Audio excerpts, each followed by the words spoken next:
कैसे हैं आप सब लोग। आई होप आप सब अच्छे होंगे, फिट एंड फाइन होंगे।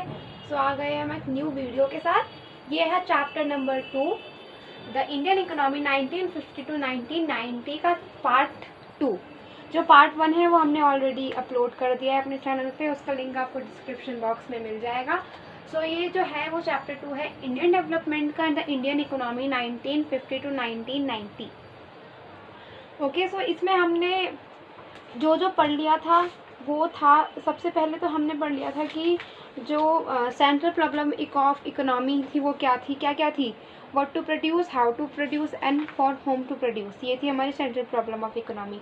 और हमने उसके बाद पढ़ा था कि हमारे इकोनॉमी सिस्टम, हमारे कितने इकोनॉमी सिस्टम थे, टाइप्स ऑफ इकोनॉमी सिस्टम हमने पढ़ा था, है ना। उसमें हमारे 3 टाइप्स के इकोनॉमी सिस्टम थे, capitalism, socialism and the mixed economy.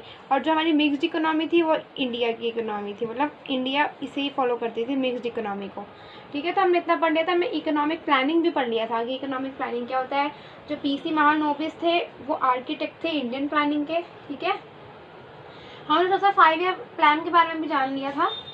ये 5 ईयर प्लान क्या था, तो मैं आपको एक बात बता दूं कि जो 5 ईयर प्लान था, कौन सा प्लान, जो 5, मैं लिख के दिखाती हूँ आपको, जो 5 ईयर प्लान था वो कहाँ से हमने बोरो किया था, यूएसएसआर से। अब आप यूएसएसआर समझते होंगे, रशिया प्लस 14 कंट्रीज थी यूएसएसआर, इसको यूएसएसआर बोलते थे। तो हमने 5 ईयर प्लान यही करा था।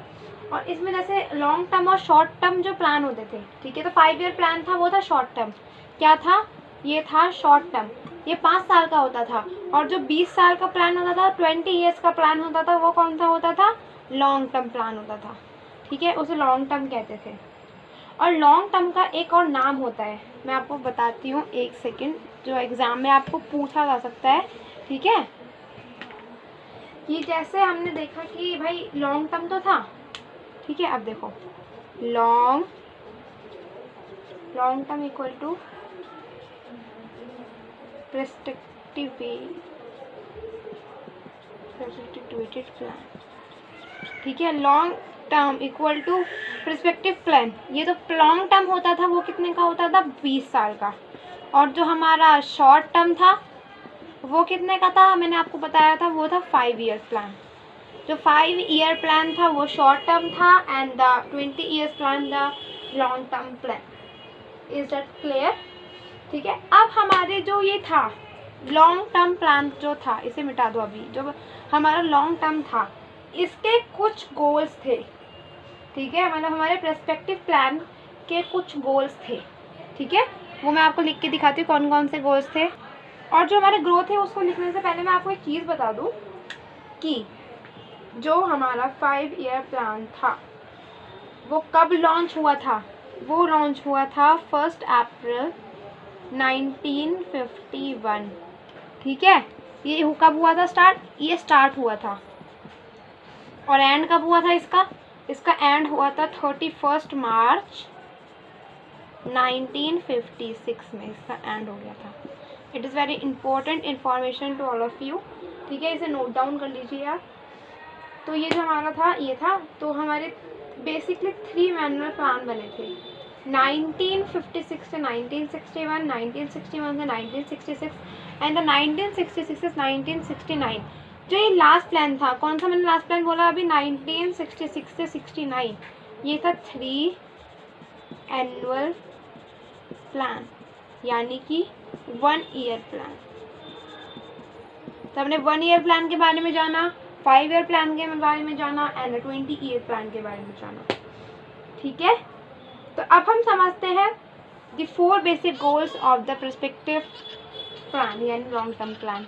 ओके, नाउ अब हम बात करेंगे द 4 बेसिक गोल्स।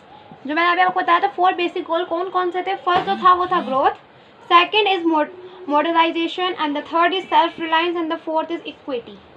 अब इन चारों को हम डिटेल में समझते हैं कि ये क्या था। ठीक है, अब जब ब्रिटिश आए थे तो भाई हमारा इकोनॉमिक जो सिस्टम था वो बहुत ही ज़्यादा ख़राब था। ठीक है, उन्होंने हमारी हैंडीक्राफ्ट इंडस्ट्री जो थी वो डिक्लाइन कर दी थी, उसकी वजह से ही हमारा जो मतलब उसकी वही जो था हैंडीक्राफ्ट इंडस्ट्री वो हमारा बाहर जाता था। ठीक है, वर्ल्ड ट्रेड होता था। ओके, तो जो ग्रोथ थी मतलब जो उसकी जीडीपी थी वो बढ़ गई थी, तो ग्रोथ भी बढ़ गई थी। तो अब किस पे फोकस हो रहा था? प्रोडक्शन पर। जब भाई जीडीपी बढ़ गई, इसकी ग्रोथ भी बढ़ गई, तो किस पे फोकस होगा? प्रोडक्शन पर फोकस होगा। अब मॉडर्नाइजेशन में दो आती है, एक आता है न्यू टेक्नोलॉजी एंड आता चेंज इन आउटलुक। अब न्यू टेक्नोलॉजी को लेना, हमने मॉडर्नाइजेशन से न्यू टेक्नोलॉजी को लिया जिससे वो हमारे प्रोडक्शन में बहुत ही ज़्यादा मतलब हमें हेल्प करेगी, ठीक है। मतलब इसकी यह है कि the modernisation aims to increase the production of goods and services through use of new technology. New technology के हेल्प से ये हमारे प्रोडक्शन में और गुड एंड सर्विसेज में बहुत ही ज़्यादा हेल्प करेगी, ठीक है। और इसका सेकेंड पॉइंट जो था वो था social outlook, change in social outlook, मतलब वुमेन इक्विपमेंट, ठीक है।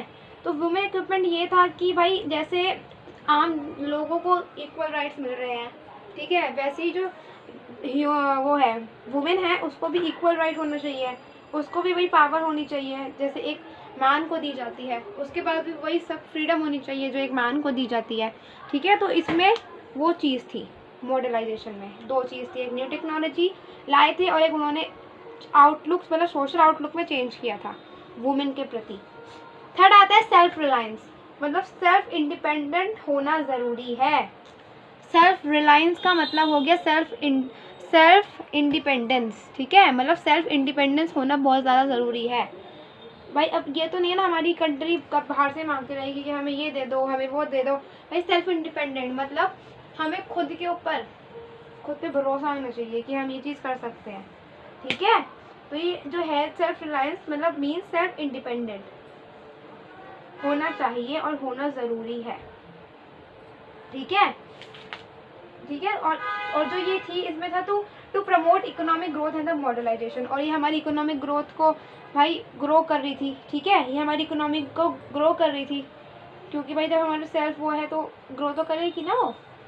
अब थर्ड जो फोर्थ है इक्विटी। इक्विटी में क्या था? हर एक इंसान को, हर एक इंडियन को उसको फूड मिलेगा, मतलब जो बेसिक नीड्स है वो उसे मिलनी चाहिए, उसकी फुलफिल होनी चाहिए, फूड होना चाहिए, उसके बाद हाउस होना चाहिए, उसके बाद एजुकेशन होना चाहिए, उसके बाद हेल्थ केयर होना चाहिए, मतलब इनइक्विटी कुछ भी नहीं होना चाहिए, सब कुछ इक्वलिटी होना चाहिए उसके लिए भी, ठीक है। तो ये 4 बेसिक गोल्स थे, growth, modernisation, self reliance and the equity. ये the 4 basic goals of the long term, ठीक है। Is it clear? Okay, I hope clear हो गया होगा। नाउ हम बात करते हैं एग्रीकल्चर कैसा था, ठीक है। इंडस्ट्री तो हमने पढ़ ली थी, अब हम एग्रीकल्चर पढ़ते हैं कि भाई एग्रीकल्चर वहाँ का जो सेक्टर था वो कैसा था। एग्रीकल्चर में सबसे पहले तो ये था कि जो वहाँ पे 75% लोग थे, अप्रोक्सीमेट 75% लोग इस कंडक्टेड दी एग्रीकल्चर, ठीक है। वो किस में थे? एग्रीकल्चर में थे वहाँ के, मतलब 75% वहाँ के पीपल एग्रीकल्चर करते थे। ये चीज़ आपको हमेशा याद रखनी है, ठीक है। अब देखो ब्रिटिश के छोड़ने के बाद तो बहुत बुरी हालत हो गई थी हमारी, हमें आपको बताया था ब्रिटिश ने हमें सब कुछ तबाह कर दिया था भाई, छोड़ दिया था, तो हमारे पास कुछ भी नहीं बचा था। तो सब कुछ मतलब ब्रिटिश जो थे वो अपने काम के लिए, अपनी यूज़ के लिए रॉ मटेरियल्स हमारे फार्मर से उगाते थे, कॉटन, जूट, सिल्क, ठीक है। ये सब जो बोलते थे कि तुम इसकी खेती करो, ठीक है।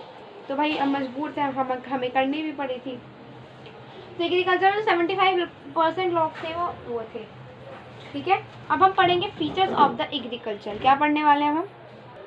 ओके, नाउ हम बात करेंगे the features of the agriculture. अब एग्रीकल्चर के क्या क्या फीचर्स थे? First is low productivity. और लो प्रोडक्टिविटी से आप क्या समझते हैं कि भाई वहाँ की जो एग्रीकल्चर सेक्टर था वो बहुत ही ज़्यादा लो प्रोडक्टिविटी मतलब बहुत ही ज़्यादा लो मतलब प्रोड्यूस कर रहा था अपनी चीज़ें, ठीक है। तो ये लो प्रोडक्टिविटी थी, ठीक है। अब आपको पता है कि भाई ब्रिटिश छोड़ के गए थे तो थोड़ा मुसीबत तो आनी थी, तो आएगी मुसीबत तो ज़रूर आती और आई, ठीक है।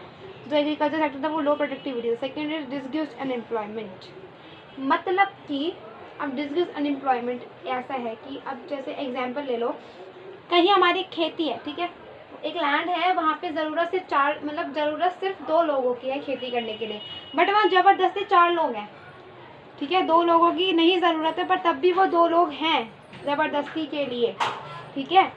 और ज़रूरत कितनों की है? 2 की है ज़रूरत और 4 लगे हुए हैं, मतलब एक फालतू में, ठीक है, फालतू में लोग जो है वो लगे हुए हैं, खेती में, तो ये डिसग्यूज अनएम्प्लॉयमेंट है। Third is high dependency on rainfall. अब इनकी जो डिपेंडेंसी थी वो रेनफॉल के ऊपर बहुत ही ज़्यादा हाई थी। अब मानसून आया तो भाई अच्छी उनकी फसल उगी, नहीं आया तो सब खत्म, ज़्यादा आ गई तो सब खत्म, ठीक है। तो बहुत ही ज़्यादा उम्मीदें उनके भाई बारिश के ऊपर थी उस टाइम लोगों की। Fourth is subsistence farming, it's a very important word, the fourth subsistence farming. अब सब्सिस्टेंस फार्मिंग क्या होता है? अब सब्सिस्टेंस फार्मिंग ये है कि मतलब जो फार्मर, जो ब्रिटिश थे, नहीं ब्रिटिश नहीं सॉरी, सब्सिस्टेंस फार्मिंग ये था कि जो लोग थे, जो फार्मर थे, वो सिर्फ इतना खेती करते थे जिससे उनका पेट भर जाए अपने परिवार के लिए सिर्फ। मतलब ये नहीं कि उन्हें बाहर प्रोड्यूस करना है या बाहर बेचना है, नहीं बिल्कुल नहीं, उन्हें सिर्फ अपने से मतलब था भाई, मतलब मेरा पेट भरना चाहिए, मेरे परिवार का पेट भरना चाहिए, दैट्स इट। इससे आगे मैं नहीं कमाने वाला, ना मैं खेती करने वाला हूँ, ठीक है। तो इसका है subsistence farming. And the fifth and the last feature, the conflict between need and the landlords. मतलब इसमें ये था कि बहुत ही ज़्यादा गरीब भी लोग थे, बहुत ही ज़्यादा अमीर भी लोग थे, दो टाइप के थे, ठीक है। अब जो लैंड लॉर्ड्स थे वो बहुत ही ज़्यादा रिच थे, जो फार्मर थे वो बहुत ही ज़्यादा पुअर थे, ठीक है। तो दो लोग थे इसमें, ओके। नाउ आई होप आपको फीचर्स ऑफ द एग्रीकल्चर समझ आ गया होगा, ठीक है। तो first is the low productivity, second is disguised unemployment, and the third is high dependency on rainfall, fourth is subsistence farming and the conflict between tenant and the landlords, okay, landholders. I hope clear हो गया होगा features of the agriculture, okay okay. Now अब हम बात करते हैं एक next policies of growth of agriculture. एक पॉलिसीज से बनाई गई थी, तो टू टाइप की पॉलिसीज बनाई गई थी। First is the land reform and the second is green revolution, okay. तो जो लैंड रिफॉर्म था वो ये था कि इक्वेलिटी नहीं थी वहाँ पे, ठीक है, मतलब ग्रोथ भी नहीं थी, इक्विटी भी नहीं थी एग्रीकल्चर में, लैंड रिफॉर्म में, ठीक है। तो इसमें दो तरह की बनाई गई, एक the abolition of intermediates and second is the land holding selling. अब जो एबोलिशन, क्या मैंने बोला first, abolition of intermediates, second is बोला मैंने लैंड होल्डिंग सेलिंग, ठीक है। तो जो फर्स्ट था उसमें था aim behind land to the tiller, ठीक है।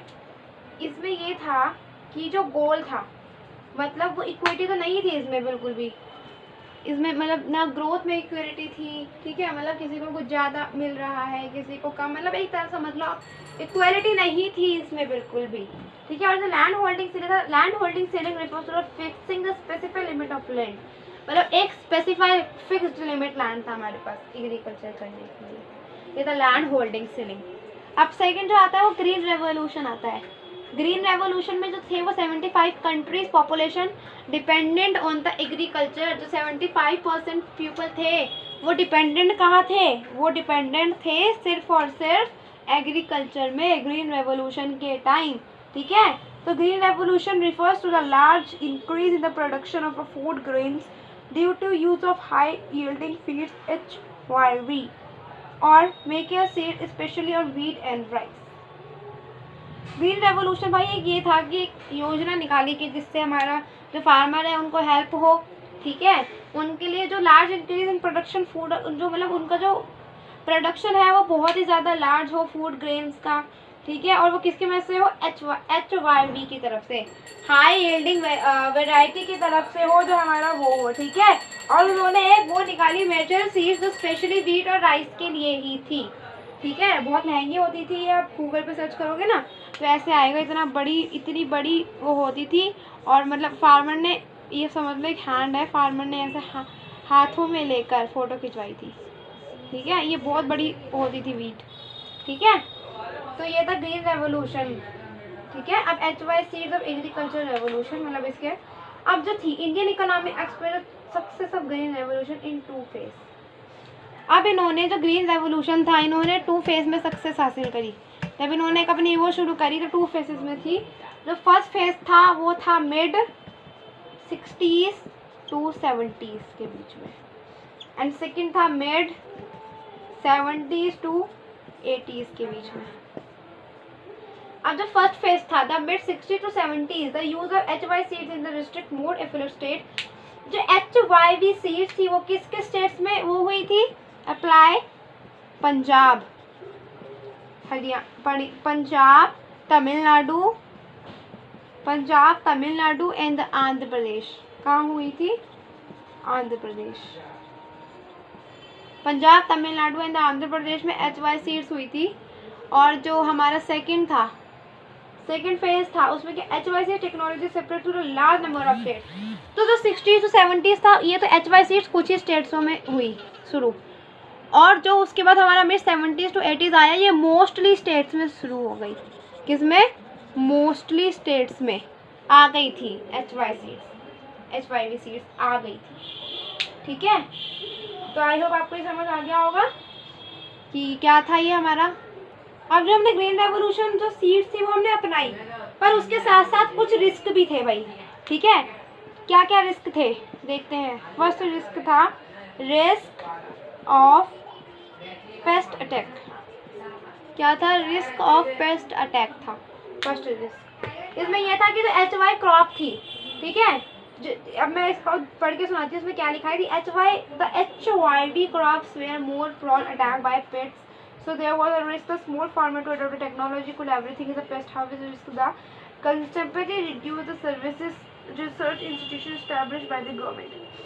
अब इसमें कुछ भाई देखो, अब हर फार्मर के पास तो टेक्नोलॉजी अवेलेबल नहीं थी। ठीक है, हर फार्मर के पास टेक्नोलॉजी नहीं थी, कुछ फार्मर्स के पास थी। तो कुछ फार्मर्स के पास थी वही इतनी HY सीज में जो पेस्ट था वो छिड़क पा रहा था, और सबके पास तो नहीं थी। तो all farmers are not included in the pest seeds, मतलब उन्होंने अपने क्रॉप्स को नहीं कर पाए।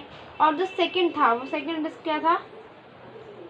Risk of increase in income inequality. अब देखो, अब HY सीड्स भी हर किसी के पास नहीं थी भाई, जो बहुत महंगी सीड्स आती थी, जो ज़्यादा अमीर था वो खरीद लेता था। ठीक है, और इसमें थोड़ा रिस्क भी था कि भाई अगर हमने इतनी कर्जा लेकर खरीदी HY सीड्स और वो सब खराब हो गया तो भाई हमारा तो बहुत नुकसान हो गया, सब कुछ खराब हो गया। तो इसकी वजह से बहुत फार्मर्स तो जो है वो खरीदते भी नहीं थे, क्योंकि और इसी वजह से ऊंच नीच इनइक्वालिटी आने लगी। जो HY सीड्स है भाई उसके पास, उन फार्मर्स के पास अच्छा पैसा होने लगा, जिसके पास HY सीड्स नहीं थी उसके पास नहीं होने लगा।